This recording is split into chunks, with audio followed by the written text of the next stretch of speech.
Hey, Brian from Garage Hall. Today I have a VEVOR 65-foot extension cord. So it has a 3-prong outlet at the end of it, and you have a stop so you can pull this out as far down or as far out as you want to. It comes with an easy mount bracket. I'll show you how this works in a second. And then it comes with all these screws that you can basically mount the bracket into a concrete wall if you needed to, or into wood like I'm going to be doing. And if you have a single beam that you're planning on mounting this to, you can do it a couple different ways. If your beams are facing down like this plate will make that so much easier to do.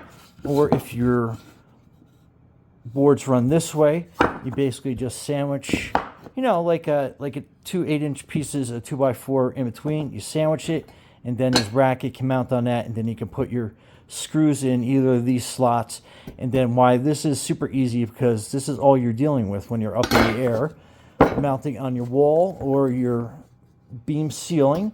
And then what you do is you basically just take this bracket after it's mounted, and then if you had this hanging over the edge like this, it is easy just to basically slide that into place, and then you have the ability to lock it in with either end with the screws, and then that is locked in place. But how much easier is that to do than to try to hold that up in the air? Anyway, part 2 coming up. Okay, so that is how I mounted the bracket. So you can see how I sandwiched two 2x4s in between. All right, so let's get this reel up here. Okay, and then you basically just slide it into place. And then on this side, you'll see a bolt hole. So we're gonna put the bolt in there. I'll show you that in a second. Okay, so that is the locking screw, and that will keep it from sliding out of that track. So that's really good. And that is your reset button in case you ever do trip it. And let's adjust that wire down there. Okay, so the stop is here. I loosened up the screws and I marked how far down I want it to go.